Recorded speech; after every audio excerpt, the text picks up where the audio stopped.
పాత్రికేయ సోదరులందరికీ నా హృదయపూర్వక నమస్కారాలు. ప్రత్యేకించి ఎన్డీఏ గవర్నమెంట్ ఫామ్ అయిన తర్వాత గౌరవ ముఖ్యమంత్రి చంద్రబాబు నాయుడు గారి నాయకత్వంలో నేను అటవీ శాఖ బాధ్యతలు తీసుకున్నాక, పర్యావరణ బాధ్యతలు తీసుకున్నాక ముందుగా రెడ్ శాండర్స్ ఎర్రచందనం స్మగ్లింగ్ ఒకటి ఇది నా దృష్టిలో ఉంది. గత 14 నుంచి 19 వరకు ఒక విధానంలో ఉంటే 19 నుంచి 24 వరకు చాలా విపరీతమైన ఎర్రచందనం స్మగ్లింగ్ జరిగింది. అంటే ఉదాహరణకి ఒక సంవత్సరం అటు ఇటుగా, అంటే ఇది మీ దృష్టికి తీసుకురావడానికి, పొద్దున డిపోలోకి వెళ్తే నేను అక్కడ ఉన్నది దాదాపు 2,60,000 దొంగలు ఉన్నాయి, ఎర్రచందనం దొంగలు. అంటే కనీసం 2 దొంగలైనా కలిపి ఒక చెట్టు అనుకుంటే ఈ 5-6 సంవత్సరాల్లో 1,30,000 ఎర్రచందనం చెట్లు అడ్డగోలుగా నరికేశారు. ఇది మనకి ఆన్ రికార్డు మనకు ఉంది ఇప్పుడు. సో నేను మిగతా అధికారులందరితో మాట్లాడుతున్నప్పుడు దీని విలువ ఎంత ఉండొచ్చు అంటే, యాజ్ ఆన్ నౌ మార్కెట్లో ఇప్పుడున్న 40 లక్షల టన్ను అనుకుంటే, మెట్రిక్ టన్ను అనుకుంటే దాదాపు 2,000 కోట్ల నుంచి 5,000 కోట్లు ఇప్పుడు మనకు ఉన్నది. అసలు ఇది పట్టుకున్నది ఎంత ఉంటుందంటే దీనికి కనీసం 2 నుంచి 3 దాకా ఉంటుంది అనేది ఒక అంచనా కింద మన అధికారులు చెప్తా ఉన్నారు. సో దీన్ని బట్టి మీరు అర్థం చేసుకోవచ్చు, ఒక క్లోజ్ టు ఒక 8,000 to 10,000 crores వర్త్ ఎర్రచందనం ఇక్కడ స్మగ్లింగ్ చేయబడింది. సో నేను ఛార్జ్ తీసుకున్న తర్వాత ముందస్తుగా ఏం చేశాను, ఏంటి ఇష్యూస్ ఉన్నాయంటే, మేము కర్ణాటక రాష్ట్రానికి వెళ్ళి మాట్లాడుతున్నప్పుడు అంటే ఎంత అలసత్వంతో ఉన్నాం అని చెప్పడానికి 140 కోట్ల ఎర్రచందనం దొంగలు కర్ణాటక అటవీ శాఖ అధికారులు స్వాధీనం చేసుకున్నారు. దాన్ని వాళ్ళు అమ్మేశారు. అది నేను కుంకి ఏనుగుల కోసం వెళ్ళి వాళ్ళతో ఇంటరాక్షన్లో వాళ్ళు థ్యాంక్స్ చెప్తున్నాను, మీకు థ్యాంక్స్ చెప్పాలి, మాకు మీ వల్ల మాకు 140 కోట్లు మా అటవీ శాఖకి వచ్చినాయి అని. ఏంటి వచ్చినాయి అంటే, మీరు కొట్టేసిన ఎర్రచందనం, మీ స్మగ్లర్లు కొట్టేసిన ఎర్రచందనం దొంగలు మేము ఇక్కడ పట్టుకుని దాన్ని వేలం పాటలు అమ్మేసి మాకు 140 కోట్లు వచ్చిందని. అంటే దీనికి అప్పుడున్న మంత్రులు కానీ ఒక్కరు కూడా బాధ్యత తీసుకోలేదు. ఈరోజు నేను దాన్ని పొలిటికలైజ్ చేయడానికి కూడా పెద్ద ఎక్కువ మాట్లాడే దాని గురించి, ఎందుకంటే జరిగిపోయిన దాని గురించి మనం ఏం చేయలేం, కానీ ఏం కరెక్షన్స్ చేయాలి భవిష్యత్తులో అనే దాని మీద ఉంది. దీంట్లో కూర్చోబెట్టి ఎస్పీ సుబ్బారెడ్డి గారి నేతృత్వంలో టాస్క్ ఫోర్స్ పనిచేస్తూ ఉంది, రెడ్ శాండర్స్ని ట్యాకిల్ చేసే టాస్క్ ఫోర్స్. దీని గురించి కూర్చోబెట్టి అటవీ శాఖ అధికారులతోటి కానీ అండ్ టాస్క్ ఫోర్స్ అధికారులందరితో కూర్చోబెట్టి 5 జిల్లాల ఎస్పీలతో కూర్చొని మాట్లాడాము. ఇప్పుడు దాకా ఒక రివ్యూ మీటింగ్ చేశాం.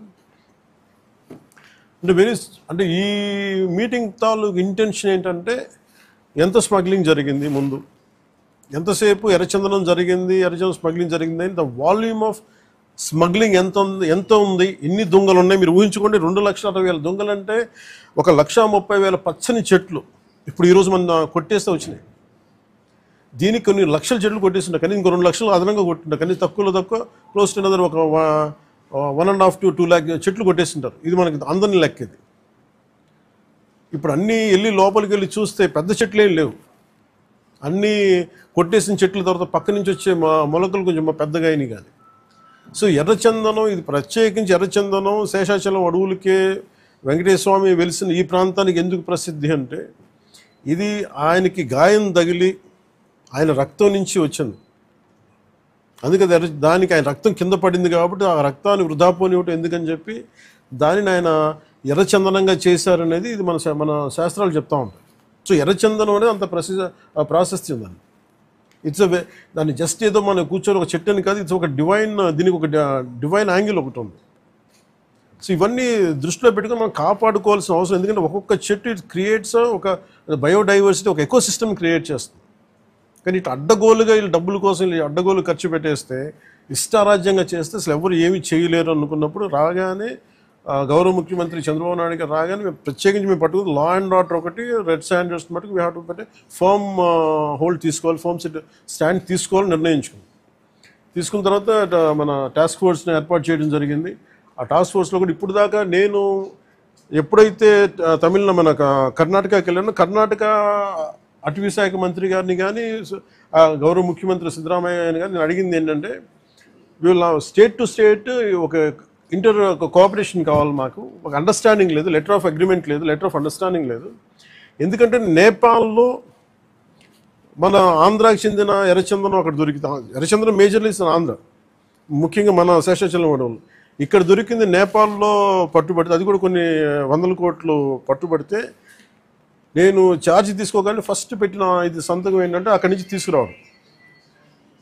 అంటే అది ఏముందంటే కంట్రీకి అండర్స్టాండింగ్ ఉంది. అంటే వేరే కంట్రీలో ప్రొడ్యూస్ అయిన ఉత్పత్తి అయినది ఏదైనా సరే అక్కడ దొరికితే అది మేము తిరిగి తీసుకురావచ్చు అనేది, అది ఒక ఇంటర్పోల్లో లేదంటే ఒక బిట్వీన్ కంట్రీస్ ఉన్న ఒక అండర్స్టాండింగ్ ఉంది. అది మన రాష్ట్రాలకు ఎందుకు లేదని చెప్పి నేను ఆ ఇనిషియేటివ్ తీసుకొని కర్ణాటకకి వెళ్ళి కర్ణాటక ప్రభుత్వాన్ని, అటవీ శాఖ మంత్రి గారిని ఈశ్వర్ ఖండ్రే గారిని వారితో మాట్లాడి we have letter of understanding between states system, మన కర్ణాటకకి మన ఆంధ్రకి. అలాగే మనకి భూపేంద్ర యాదవ్ గారి దగ్గరికి వాళ్ళకి ఏం చెప్పారంటే, ఇది మీరు అన్ని స్టేట్స్కి మీరు అప్లై చేయండి మీరు అని ఆ రోజు కోరితే, తర్వాత రిపీటెడ్ మీటింగ్స్ జరిగినాయి, 2-3 మీటింగ్స్ జరిగినాయి.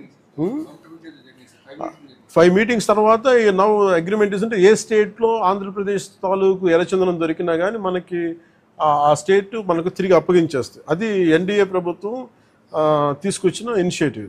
సో దాని ద్వారా ఎస్పీ గారు తన టాస్క్ ఫోర్స్ నిపించి ఎంతమందిని సార్ మనం can you give the details?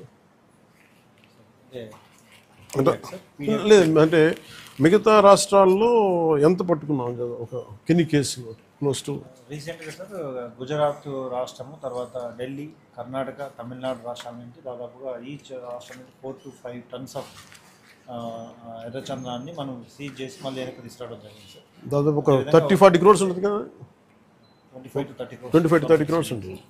At the same time 149 persons other state offenders అందరినీ కూడా ఎన్బిడబ్ల్యూసీకి ఎగ్జిక్యూట్ చేసి అరెస్ట్ చేయడం జరిగింది సార్. తర్వాత ఈ మధ్యకాలంలో మనం టాస్క్ ఫోర్స్ 83% కన్విక్షన్ని మనం రీచ్ అవ్వడం జరిగింది సార్. అలాగే ప్రత్యేకించి ఉమ్మడి కడప జిల్లా ముఖ్యంగా 2-3 జోన్స్లో చాలా విపరీతంగా జరుగుతుంది. అంటే అది చాలా అసలు విలువైన వుడ్, అది అసలు ఆ సిస్టమ్ అంతా ఆ అడవికి చాలా అవసరం. అది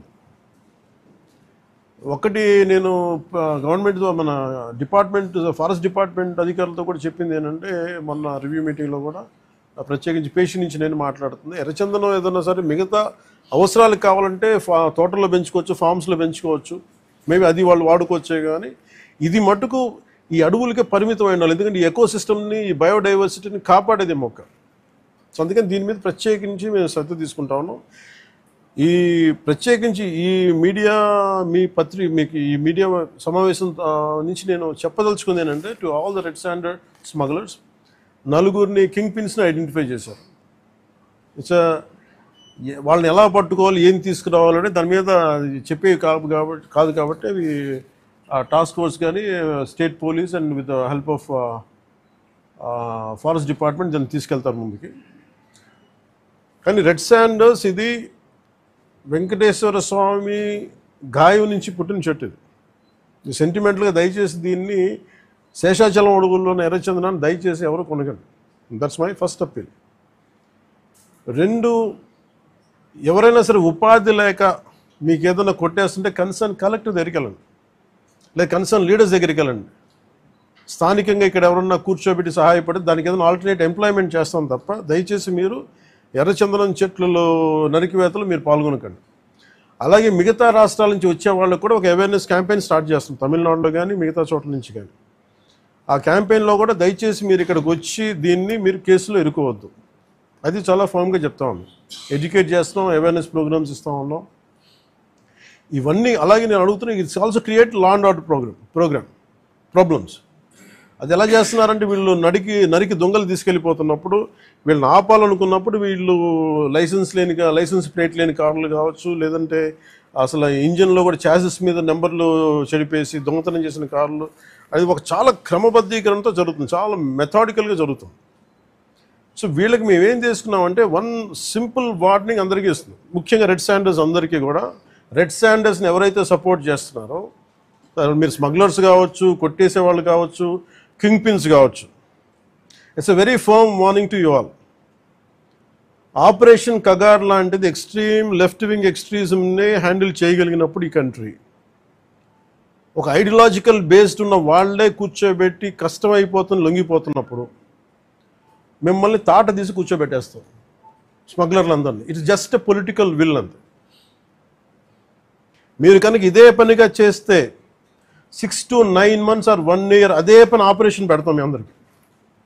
మీరు స్వచ్ఛందంగా ఆపారా మంచిది, మీకు మీరు ఆపలేదా ఒక 1 year 1.5 year ప్రత్యేకమైన special zone special operation create చేసి మళ్ళీ రెడ్ శాండర్స్ ఎవడన్నా తిరగాలి చెట్టు కొట్టాలంటే కూడా భయపెట్టే స్థితికి మేము తీసుకొస్తాం. మేజర్ మీకు ఒక యాక్ట్ ఉంది, ఎవరన్నా సరే రెడ్ శాండర్స్ చెట్లు కొడితే వాళ్ళ ఆస్తులను కూడా సీజ్ చేయొచ్చు. ఆ అమెండ్మెంట్ ఆల్రెడీ చేస్తుంది ఫారెస్ట్ యాక్ట్లో. You have to be very very clear on that.